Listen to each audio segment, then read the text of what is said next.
Welcome to the New Books Network. Hello, everyone. Welcome to another episode of New Books Network. This is your host, Morteza Hajizadeh. Today, I'm honored to be speaking with Dr. Maddalena Cerrato about a fascinating book that she has recently published with State University of New York Press.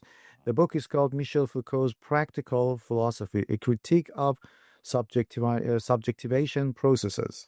Dr. Maddalena Cerrato is assistant professor of critical theory in the Department of International Affairs at the Bush School of Government and Public Service at Texas A&M University. Maddalena, thank you very much for accepting this invitation. Thank you very much for inviting me. It's a pleasure. Thank you. This is such a fascinating book. I really enjoyed reading it. Before I started reading the book, I thought that the book is very niche academic audience, but I found it really accessible, and I feel that even the general public will be able to easily digest the materials in the book, and they're all really relevant to what's happening in the world nowadays. We'll get to talk about these topics, but before that, can you just very briefly introduce yourself, tell us how the idea of this book came to you, and there are thousands of books on Foucault. How do you approach him differently? What is new about this book? So this book is coming out of the overall research of my PhD work a long time ago. And then I had a lot of different transformation, iteration, and translation. And the reason why I decided to keep working on it and making into a book, in English especially, to address a larger public, is that I felt there was a constant lack of understanding of the overall project Foucault had. Like there was all the literature, well, the majority of the literature address specific arguments, specific concepts, try to use them for other uses, or present a sort of chronological map or a topological discussion of the sequence of Foucault thought without really questioning what was the logic, what was moving him to think and to change the organization of his thought throughout his life. Yeah, go ahead, please. No, what I was trying to do with this approach is basically give a sense there can be some form of coherence that is deeper than the systematic form of coherence, that the idea that you're presenting an overall doctrine, but the coherence that is given by the same push for thinking that certain thinkers have. And I think one of the major, the new way you look at Foucault, which I really like, is it's sort of captured in the title, Practical Philosophy. Because when it comes to philosophy, especially French philosophy, a lot of people tend to think it's highly difficult to access because of mainly maybe Derrida. Foucault is way easier, of course. But you approach Foucault, you frame his philosophy as practical rather than something metaphysical that is out there to think about and ponder. And I wonder what it means to approach his philosophy practically, or view him as a practical philosopher, and how does it, in general, make us approach philosophy differently? Because it's a phrase in vogue. A lot of people like to use the term philosophy. And a lot of them, especially after COVID, I guess, a lot of people turn to philosophy as a guide to everyday life, especially with the economic conditions around the world and all the wars that are going on. So people look at philosophy as a sort of a consolation, but they want something practical rather than metaphysical. So tell us about Foucault as a practical philosopher rather than a metaphysical one. So for me, what was interesting is the idea that we can understand the overall philosophy of Foucault as practical, in the sense that is not just concerned with practical matter or with practical problems, but that the very same exercise of thinking need to be understood as an experience that is historical, is practical, is determined by contingency. And so that is, on the one hand, looking at the problematization of reality with the idea of changing the approach but he's also looking at the very same exercise of thinking. He's looking at its own thinking as a practical experience. And this is why Foucault often in life goes back to what it thought before and interpret himself, rethink about concept ideas and rephrase them. Because in the sense, the object of philosophy is reality, as reality is always practical, is always contingent, is never universal and necessary. But so this exercise is so embedded in reality that also need to turn reflexively against itself and ask, what are the conditions on my own thinking? Why am I thinking this way? And could I think differently? So in a sense, the idea of practical philosophy names the task of philosophy of emancipating thinking from the idea that what we live is necessary and couldn't be otherwise, but also the idea that thinking is separate from practice, is theoretical, is something that is there, doesn't belong to life, is not itself an experience. So for me, what was capturing is this relationship between existence, our practical existence, and thinking. And I'm guessing that idea of problematization that you just mentioned, that's the key. That's the link between that pure philosophy, let's say, and then the lived experience and how they're interlinked and connected to one another. Yes, exactly. Problematization is precisely this idea that philosophy is a critical praxis. It's something that happens. And this happening has an impact. It doesn't just stay in philosopher's mind. It has precisely this chance to intervene in reality and opening space to act otherwise, to act free. It's a little bit anarchist as well. Let's say imagining new worlds, coming up with a new imaginative politics, to think that a different world is also possible. And the way to that, the way to get to that is through that idea of problematizing the issue, thinking of others, thinking outside the box, let's say. And oftentimes, again, in politics, I think it was quite trendy a few months ago when it was the election in the US and Hillary Clinton. I do remember there was this interview with him, and Hillary Clinton said, look, like it, I mean, whether you like or you hate it, there are two options only. It's Donald Trump and it's Kamala Harris. And then some of my friends and I were talking and said, well, and that's the status quo everywhere in the world. So these are the two options. You have to choose with them. That kind of contains, or let's say reduces, your ability to think differently, to come up with a different imaginative politics, let's say, to problematize the issue and think of new avenues, as you mentioned. With Foucault, even so, Foucault is a sort of a familiar name.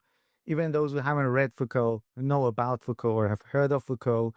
And when they criticize him, there are a few keywords or trendy words that are thrown around. Postmodern philosopher, or more importantly, the theory of power. So Foucault is usually associated with the theory of power. And I do see how this could be problematic. And I was really excited when I was reading about it in your book, that we tend to reduce his complex thoughts, even his personal life. He was an activist. He was a very involved activist. He traveled around Europe for different causes. He was present in protests even before he became a philosopher. I guess he did some social work for prisoners, and then the idea of the book, the Discipline and Punishment, came from his praxis, from that work that he did. But anyway, what are the why do you think? What are the dangers of, let's say, reducing Foucault to the theory of power only? Well, it's a double danger. On the one hand, reducing Foucault to the theory of power is missing the point, but it's also missing the point of his theory of power. There is one of the most important texts he wrote where he spells out his theory of power. Is called Subject and Power. And the first section has as title, Why Study Power? the issue of subject. But still today, I was recently in a conference, someone said, Foucault was never really interested in the subject. He was all interested in power. And it shocked me because the common sense is the only thing that Foucault was interested in was power, but missing the point that all the reason to be interested in power and his own way of understanding power was through the lens of the process of a subjectivization, meaning what makes a subject, how power relation frame reality for the individual and make them into subjects. So it's really missing the point. That's right, yeah. And I guess missing the important connection with the last part of his thought, that suddenly scholars start saying, oh my God, Foucault now is an ethical thinker. He forgot what was important. Now just he thinks about ethics. But for him was exactly getting to the idea of governmentality, finding the point of articulation between power relation and the ethical relation of the subject with himself. Meaning the possibility of freedom. We live in relationship of power. Can we be free? Well, that's right.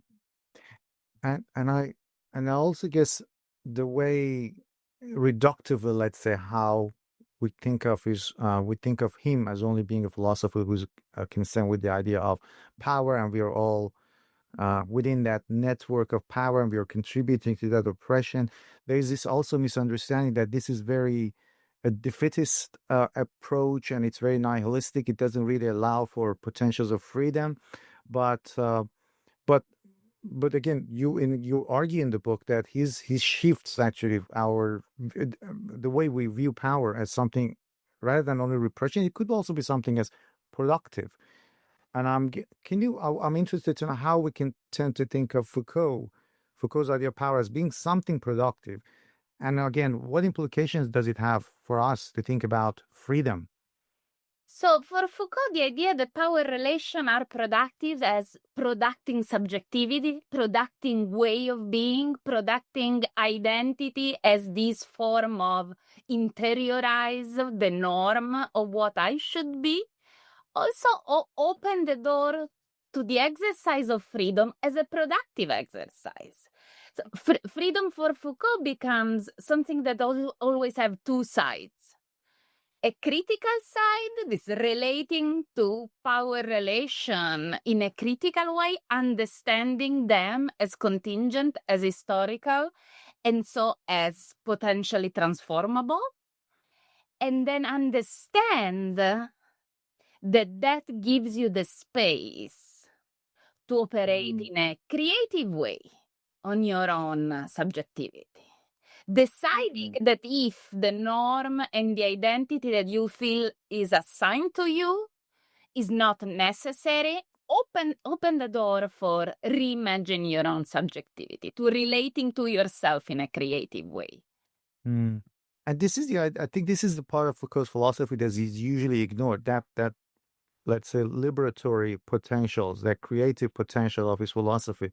And I guess a part of it could be, look, I'm not an expert, so I'll leave it to you whether to correct me if I'm wrong. And I guess a part of it is exactly what you pointed in the book, that his philosophy gets reduced to a few key concepts such as power, governmentality. And unfortunately, it's a very reductive understanding of these concepts because, again, as you mentioned, there's a lot of creative potential within even that idea of a subject within that network of power, which you just alluded to. And again, with earlier you mentioned the idea of problematization and how it could be a link between philosophy and everyday life. Another thing with Foucault that kind of annoys me is that, with misconceptions about Foucault, kind of annoys me is that he's sometimes, classified as a political philosopher. So when it comes to political philosophy, you see Foucault is there. Not maybe as much as Derrida, or maybe he's not even there, but Foucault is there, and it's exactly because of the concept of power and governmentality, and because we tend to think of government as something related to the political cabinet, let's say, But governmentality is also something that has to do with everyday life. It deals with everyday life. It could be religious institutions, workplace that I work in, uh, medical institutions if I ever need to go to one, media. And I wonder if you could tell us how we can think beyond the idea of how we can think of governmentality beyond the idea of state power. How can it extend into the structures of everyday life that we deal with? And again, this is where the practical side of Foucault's philosophy comes in. So for me, really, from the beginning, I was saying the problem is taking this concept in isolation, right? Like looking for one concept with one definition without understanding the concept. Because as you said, governmentality is associated as a political concept with institutions and norm. But the idea of governmentality in Foucault has precisely this role of pivoting between the productive relationship of power and knowledge and the ethical relation with oneself.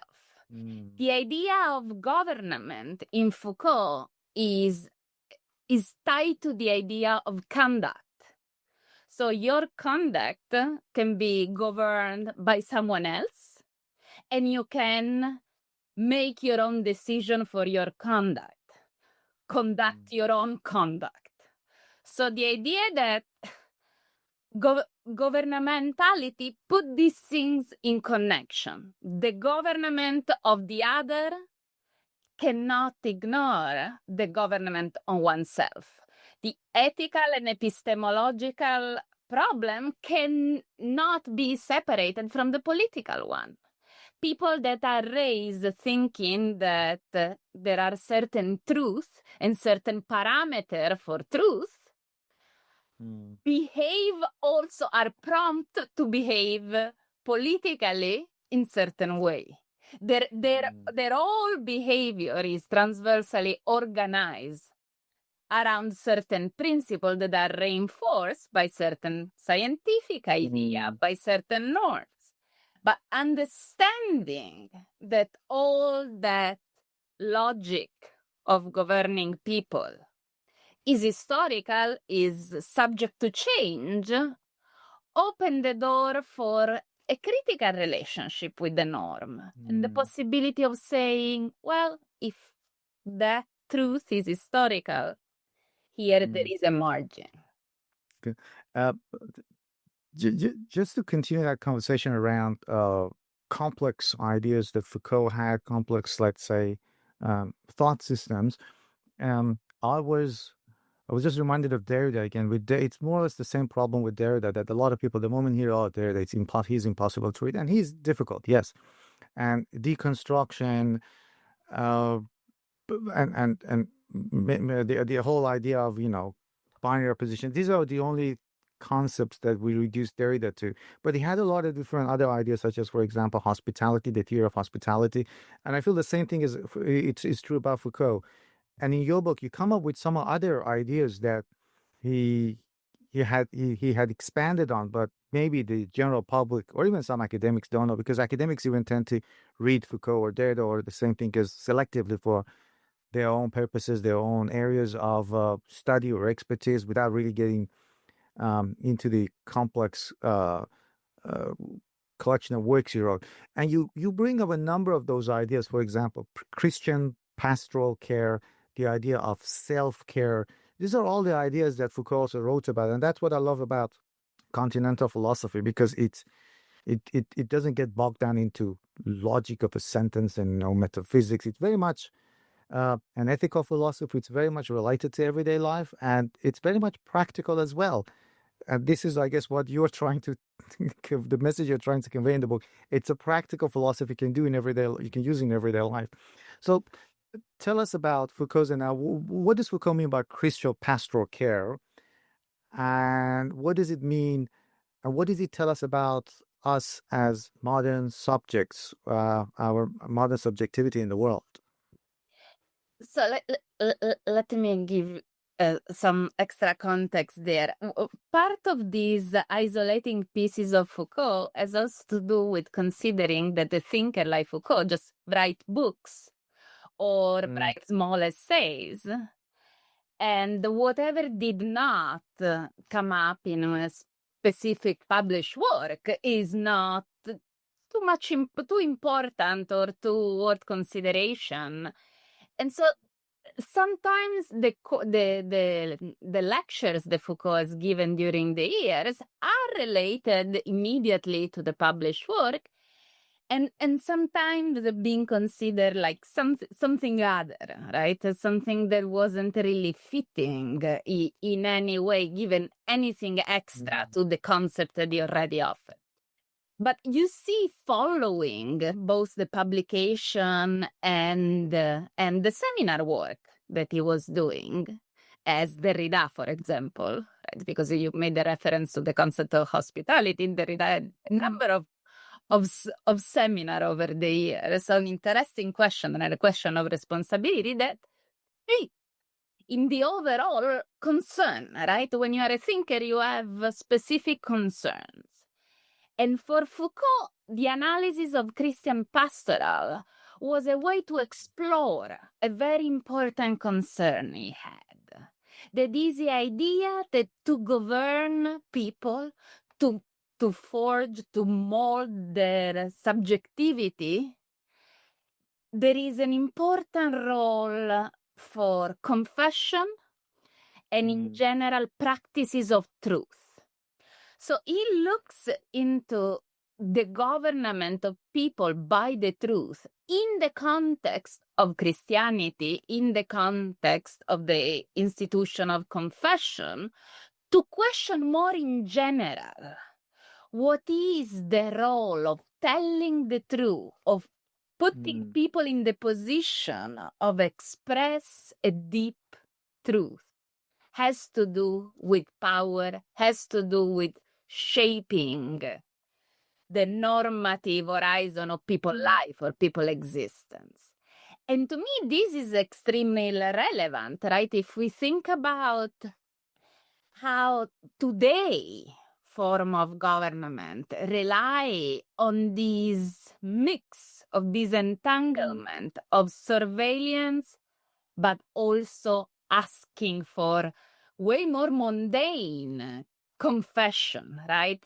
You are supposed to have a public persona on social media where it's supposed to testify about you, right? But what you are testifying there is always already organized for you, right? There are parameters for that confession. And those parameters are very significant and have a very significant impact in how then the political organization act on individual. And it's very much related to ethics, as I guess it's kind of clear from your response. What about the ancient practices of self-care? Foucault also talks about the ancient practice of self-care. And again, that reshapes our understanding of ethics and also freedom. And I think, again, I'm making a sweeping generalization here. Then I guess it gained more, not necessarily Foucault, but this whole idea of ancient self-care and ethics and everyday life gained more traction maybe during COVID. But can you talk about Foucault's ideas about ancient self-care and its relation to freedom? Again, in this exploration of ancient practice of self-care, in this model of the parrhesiast as the true teller that tells the truth to power, looking in general to these ancient practices, Foucault is exploring the possibility of other way to govern through the truth, other way to organize subjectivity that is not necessarily a form of subjection, but a form of self-transformation, emancipation, So looking at the practice of self-care in terms of knowing yourself and transforming your subjectivity, taking a distance from what you see, is a way to explore the potential, the creative potential of ethics. Not only as following a norm or adapting your behavior to certain principle, but creatively intervene on your own subjectivation. The idea is if we are born into a position as a subject that is organized by other people, is in the sense heteronomous, our work is taking a distance from that and making our subjectivity autonomous, meaning led by our own rule. Mm. And then, in this sense, it's questioning what is the role of the philosopher? What is the role of critique? Today we could say, what is the role of critical theory? Well, the role of philosophy, the task of philosophy is this infinite task, if you want, to create this distance, to create the space to move from heteronomous form of subjectivation to autonomous form of subjectivation, to being the subject of the norm and to be completely guided by a norm that is interiorized in a specific form of your identity, to the possibility of transforming yourself. But for that transformation, there is a critical need. There is a need of first emancipate from the constraint and the norm that shaped your own subjectivity. This is a very important topic, and I did an interview with, I forgot, he's also a Foucault scholar, Bernard. He teaches at Columbia University. He's the editor of Foucault's works as well in French. Yeah. Yes, Harcourt. Harcourt? Yes, Bernard Harcourt. That's right. Yeah, I interviewed him a couple of times about different topics, of course. But he wrote a book a few years ago, Critique and Praxis. That was Critique and Praxis. And I asked him this question. I'd love to ask it now as well, because it's very much relevant to what you just said. And you are also a professor of critical theory. And this podcast is going to be on Critical Theory channel. And the questions that we always get asked is, okay, what is the role of critical theory in today's world? Is it only to problematize and critique? When does it lead to, because the people who are actually some of the activists or the people who take to the street to protest, they're ordinary people. They may never even have a university education, but they feel the weight of the structures of oppression that we academics or critics lay out and analyze. But then the question is often that what is the role of critical theory and activism to that? How can critical theory, let's say, lead to activism or inform activism? Or is it even separate? Because some people might say, well, it's not the role of the critic to make changes. They're completely detached from the society. They're outside. They're looking at the society, seeing what's happening, observing it, thinking, and then describing it or critiquing it, let's say. But I'm interested to know, what is the role of critical theory and activism today? And again, where does Foucault come here? Because I think you're trying to, and also Foucault, to reformulate philosophy as a way of self-transformation. Philosophy as self-transformation, critical theory, the idea of problematizing or critiquing things again as a way of self-transformation. So how do they all interrelate? Well, and when you say self-transformation, for me, it's important to make a specification, a distinction. It's not so much self-transformation at the level of the isolated individual in its own little corner and disconnected from reality. For Foucault, that transformation is only possible in a social context, is only possible in relation. In that sense, that's where critical theory happen as a praxis. Is not happening in the position of this separate academic in the ivory tower. That's not critical theory. I mean, critical theory is when thinking is produced, is elicit by reality, right? So in a sense also, when is, oh, I'm going to use Foucault, apply Foucault to this situation, there is something very naive about it, because it's true, is he has modeled incredibly important analysis that have a lot of potential impact in what we want to analyze today, in what we want to understand today. But the relationship between thinking and reality, thinking and existing, needs to be constant, right? But thinking can and does transform reality. If you don't think about what you have in front, you're never going to change it. Then you think about it according to the tool you have, according to all the input you had in life, being that a formal education or being that different kind of experiences. I don't think the Foucault would have been the same thinker he was without specific political experience, he said.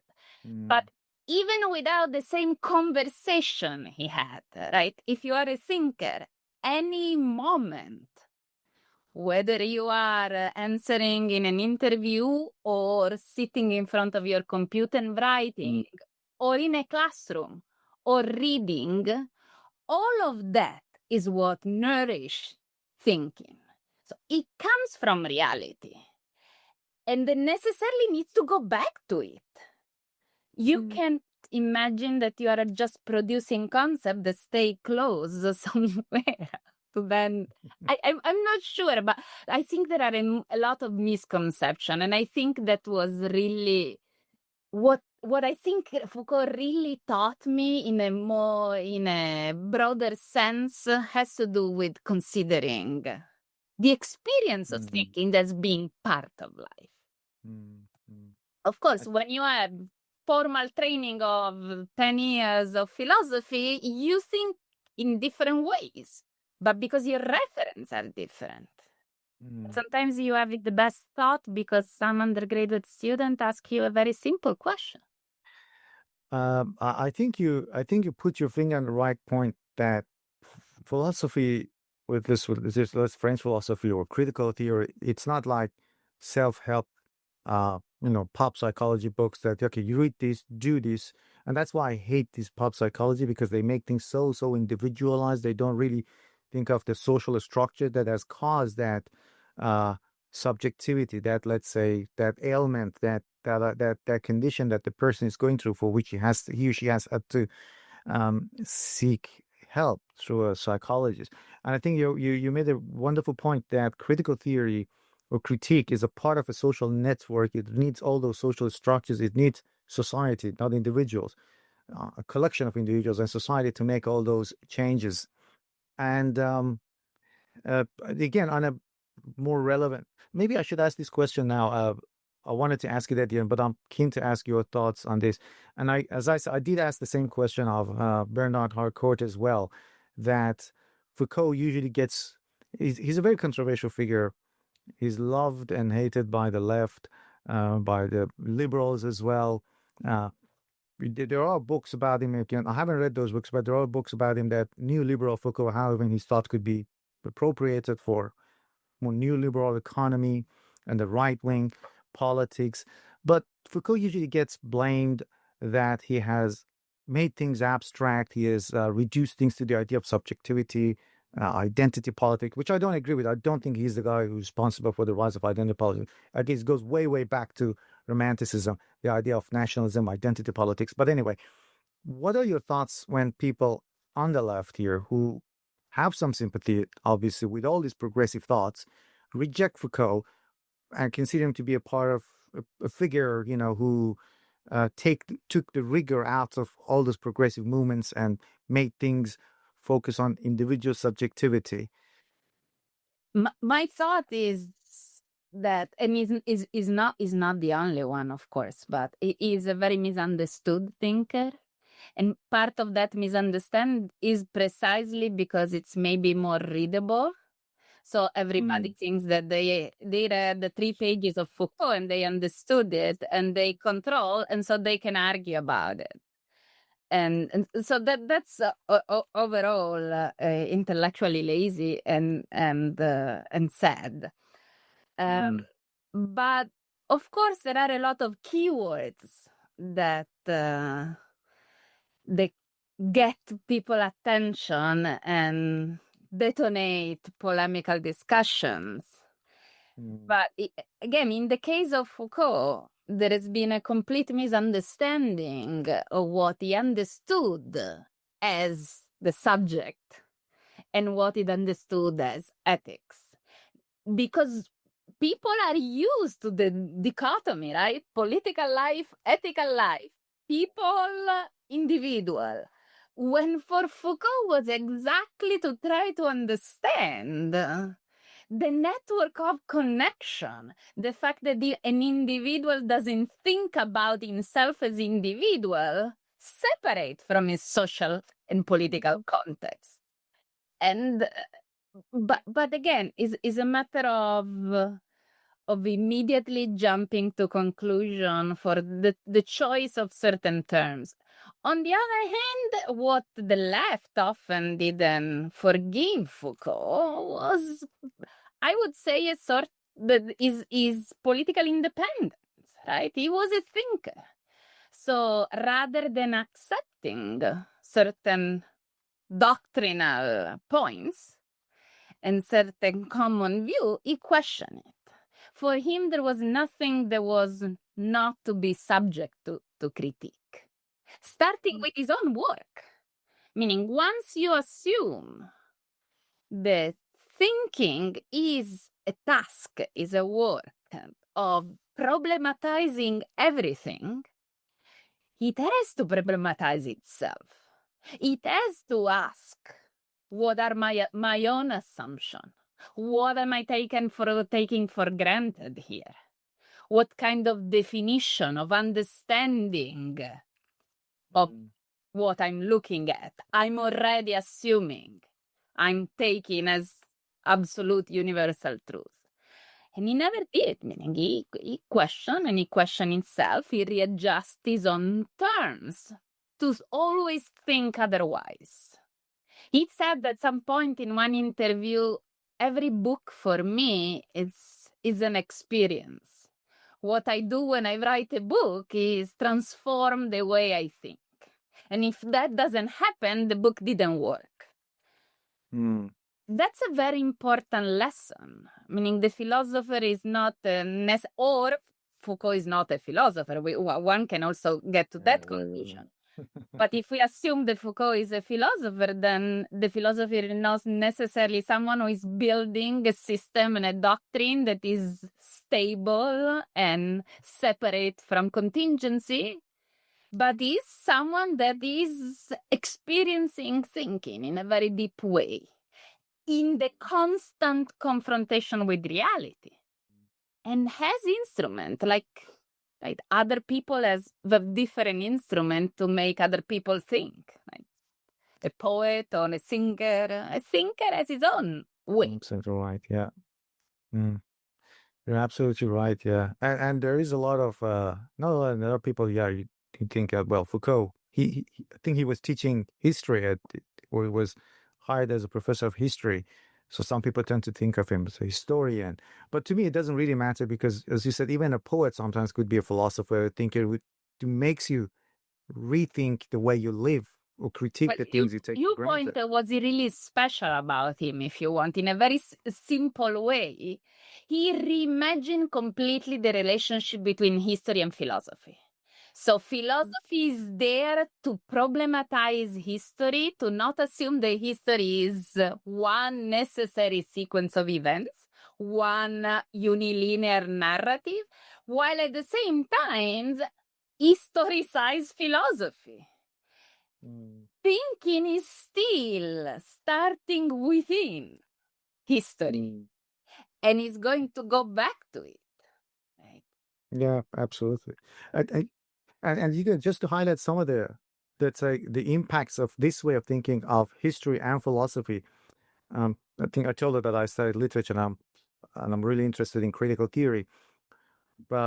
Edward Said was a great example. I mean, the way he rethought the history of the Orientalism. Well, it's a problematic term anyhow, but the way whether you agree or disagree with him, he has completely reshaped the way we think about the Middle East, we think about the East and the West. Like I said, whether you agree or disagree with it.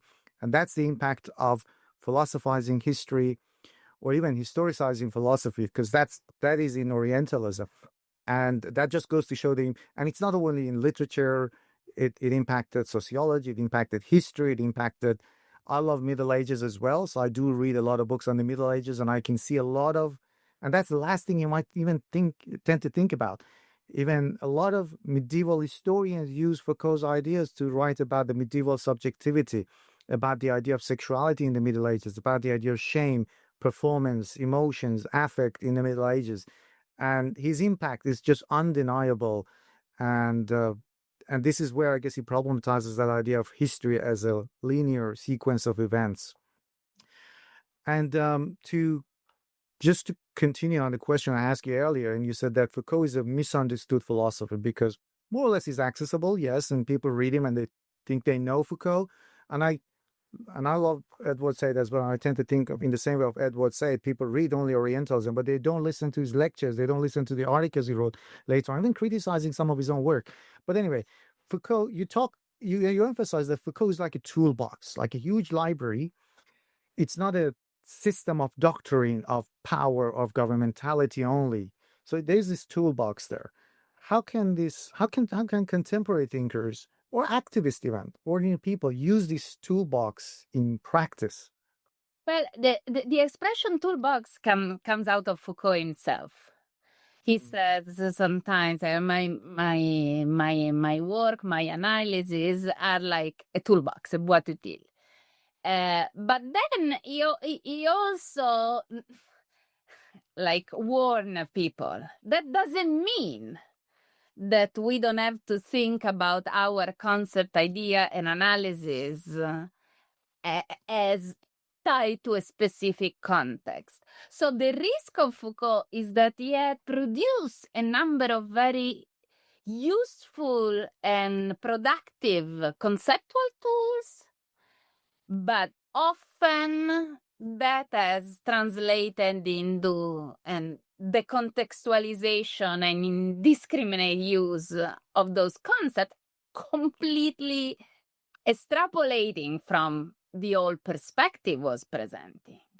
And there is a nice interview when he's talking to students, says, when we use those analyses or idea, is important to worry about what was the actual context that made those idea and concept emerge.